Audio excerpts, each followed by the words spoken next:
First of all, I got to start off with a deep sonic boom level, cosmic, celestial, rainbow blast of congratulatory goo to the people of Denver who managed to decriminalize mushrooms. If you're living in Denver now, you can walk around with fungus in your pocket without worrying that folks with guns are going to drag you into the back of a car and take you to a jail cell where your teeth might get knocked out by a bank robber. And that, friends, is a beautiful step forward. Not just because it makes Denver that much cooler, and Denver was already super cool. It is home to one of the great comedy clubs on the planet, maybe in the galaxy, maybe even in the universe. Not sure about the multiverse, the Denver Comedy Works. And now it is a place that has a more sensible drug policy. We're not there yet. Mushrooms have not been legalized. LSD has not been legalized. And as Emmanuel Safarios, the founder of Dance Safe, taught me many moons ago, and I think the first podcast with him, which is that prohibition is actually the deregulation of these substances.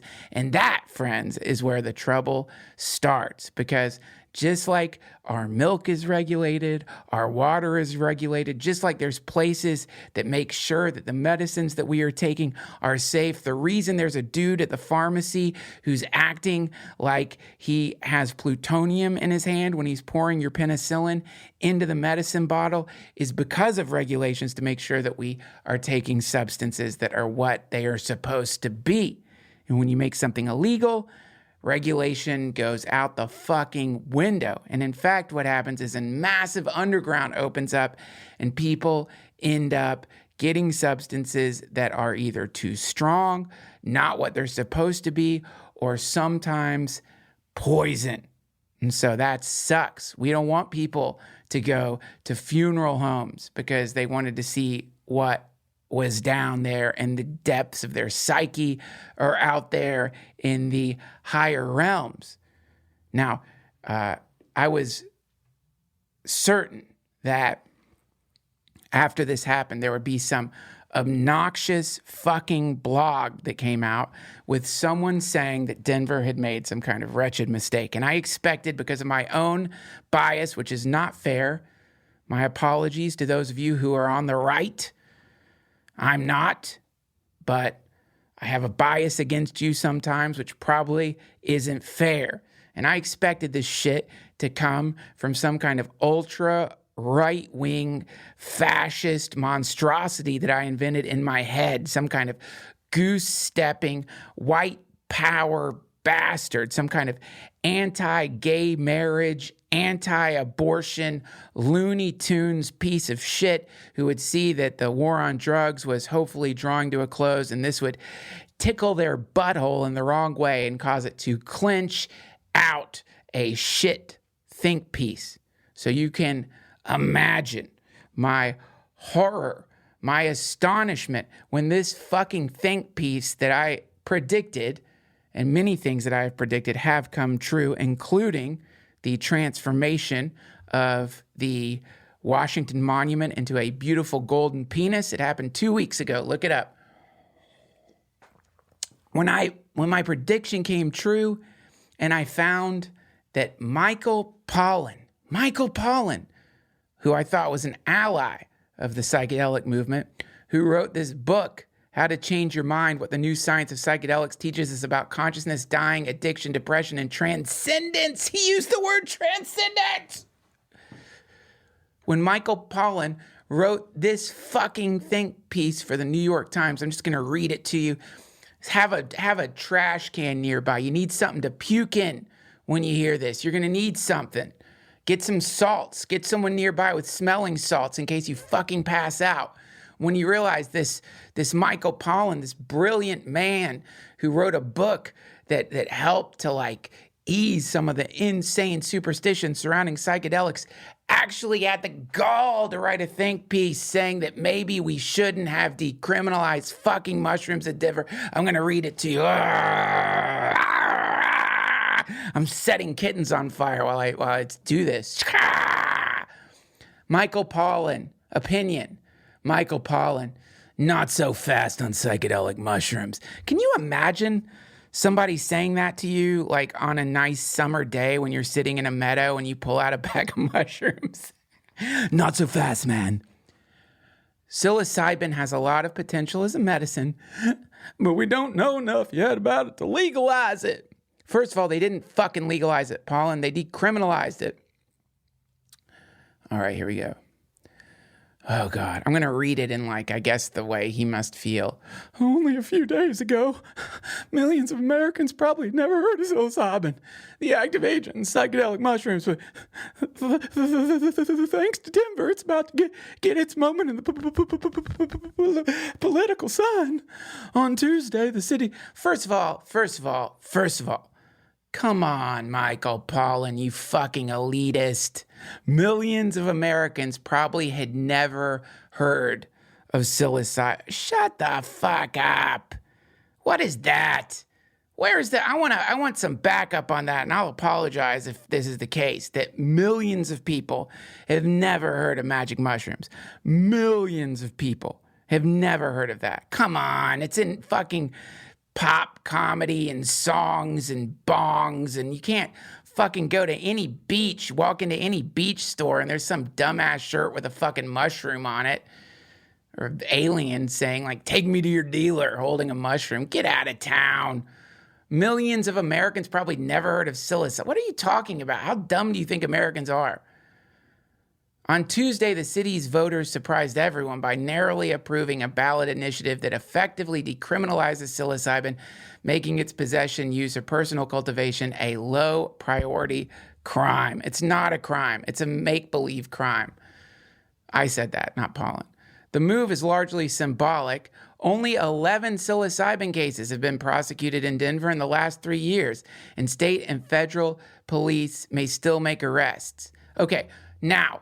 this guy, Pollen, goes from saying that millions of Americans don't know what psychedelic mushrooms are to saying only 11 psilocybin cases have been prosecuted in Denver. Think about that, only 11.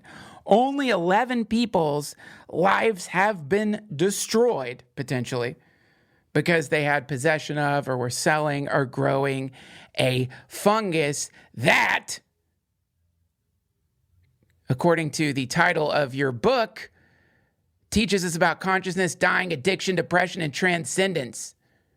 So fuck, man. Only 11 people are potentially behind bars right now because they wanted to experience transcendence.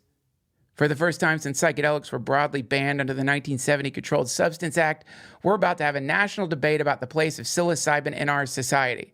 Debate is always a good thing, but I worry we're not quite ready for this one. Oh, really, Michael Pollan? Thanks, but we don't need you to be the babysitter of our minds.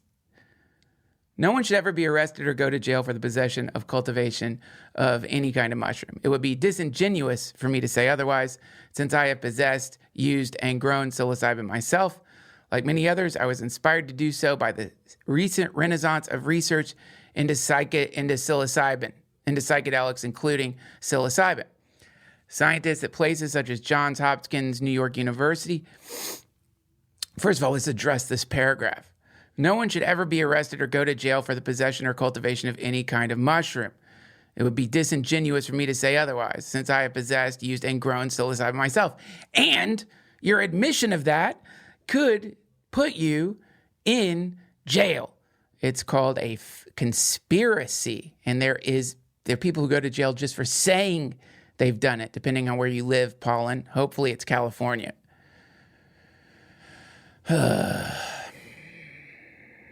No one should ever be arrested or go to jail. Then that means that you support the legalization of mushrooms.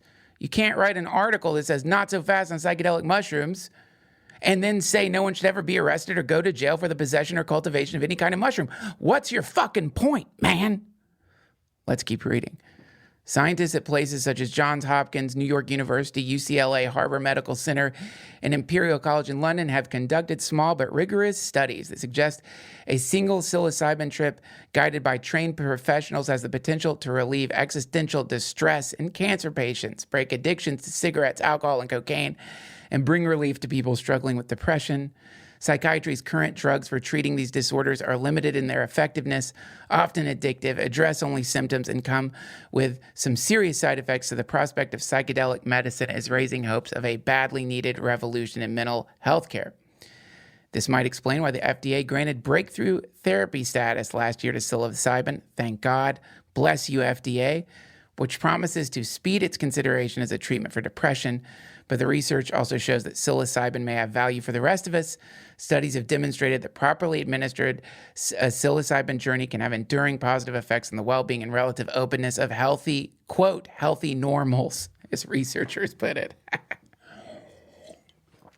Healthy normals. God, Jesus Christ. This is all very exciting, especially coming at a time when rates of depression, suicide, and addiction are rising. But the history of psychedelics has been marked by periods of both irrational exuberance and equally irrational stigmatization. So a few cautionary notes are in order. As much as the supporters of legal psilocybin hope to follow the political playbook that has rapidly changed the status of cannabis in recent years, they need to bear in mind that psilocybin is a very different drug and is not for everyone. In some ways, it's not for everyone. It isn't. No one said it was. That's the thing, man.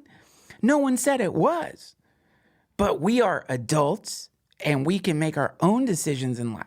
For example, I know that certain things are not for me. I don't need you to tell me that. And certainly, I don't need the fucking government to tell me that. For what I know is not for me. I'm not going to get a neck tattoo. It's not for me. I don't want one. I'm not going to get one. I don't judge the people who have them. They're fucking cool. You committed to getting ink into the skin of your neck. But definitely neck tattoos are not for everyone. Skiing is not for everyone. Skateboarding is not for everyone. Parachuting is not for everyone. Mountain climbing is not for everyone. Eating pork is not for everyone. Certain water slides, like the one in the fucking brochures I see on the airplane for Atlantis, that horrific looking neck breaking monstrous fucking water slide that kids are shooting down, theoretically risking breaking their arms and legs and neck. That's not for everyone. Swimming with sharks is not for everyone. Wearing sunscreen is not for everyone, because some people want to get fucking sunburnt. Jogging is not for everyone. Exercise is not for everyone. Sugar is not for everyone. So many things are not for everyone. No shit. But it doesn't mean that the fucking state should arrest people for possession of fucking sunscreen. I know that's probably false equivalency, but it felt good to be that passionate for a second. There are risks, both practical and psychological, and these can be serious. Someone on a high dose of psilocybin is apt to have a badly impaired judgment and unsupervised can do something reckless. No shit! Really? You felt like you had to fucking write that, Michael Pollan? Brilliant Michael Pollan? You felt like you had to write that someone on a high dose of psilocybin is apt to have a badly impaired judgment? What? What do you think? People think it's water? It's not a water fountain. It's a conduit through which we can communicate with aliens. Without proper attention to setting and preparation, people can have absolutely terrifying experiences, sometimes with lasting effects. A recent survey of people who reported having a bad trip found that nearly 8% of them had sought psychiatric help afterwards. You know who else has to go to the fucking psychologist? People who've been in jail. There's a reason psychedelic researchers screen volunteers carefully, excluding people at risk of serious mental illness like schizophrenia. In rare instances, a psychedelic trip can set off a psychotic break. Very rare. The researchers also look at drug interactions and often disqualify volunteers who are taking certain psychiatric medications. I look forward to the day when psychedelic medicines like psilocybin, having proved their safety and efficacy in FDA-approved trials, will take their legal place in society, not only in mental health care, but in the lives of people dealing with garden variety happiness or interested in spiritual exploration and personal growth. My worry is that ballot initiatives may not be the smartest way to get there. We still have a lot to learn about the immense power and potential risk of these molecules, not to mention the consequences of unrestricted use. It would be a shame if the public is pushed to make premature decisions about psychedelics before the researchers have completed their work. There is the risk of inciting the sort of political backlash that in the late 1960s setback. Okay, this is where I start getting rage goosebumps. There is the risk of inciting the sort of political backlash that in the late 1960s setback research into psychedelics for decades. Think of what we might now know now and the suffering that might have been alleviated had that research been allowed to continue. I'm going to read the rest of this so he can make his point, and then I'm going to read you some. When psychedelics like psilocybin and LSD burst upon the scene in the 1950s and 1960s, they arrived without an instruction manual. Half a century later, we're still struggling to learn how to... Okay, so let's step back here. He is saying that the political backlash of the 60s that resulted in the war on drugs, that resulted in so many lives being absolutely destroyed by the government for doing nothing wrong, is because of the drugs and not because fucking Richard Nixon wanted to arrest people. He's completely wrong. His assumption here, which is absolutely maddeningly insane, is that the state, the government, has your best interest at heart. That the people making these drug laws, like Tipper Gore and Biden and all the people who are making it so that you can't test drugs at raves, the people who are making it so that you have mandatory minimum prison sentences and go to jail for a long time for psychedelics, give a fucking shit about you. That they're really worried about you.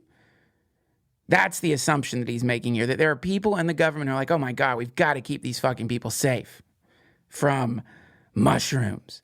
Because this isn't the case at all. These drugs were not criminalized because of the exuberant response people had to finally being allowed to open a bio-organic manuscript written by nature teaching us how to connect with each other in the universe. These people were going to fucking jail because Nixon wanted to figure out a way to arrest people in the Black Power movement and fucking hippies. And you can look that up, Michael Pollan.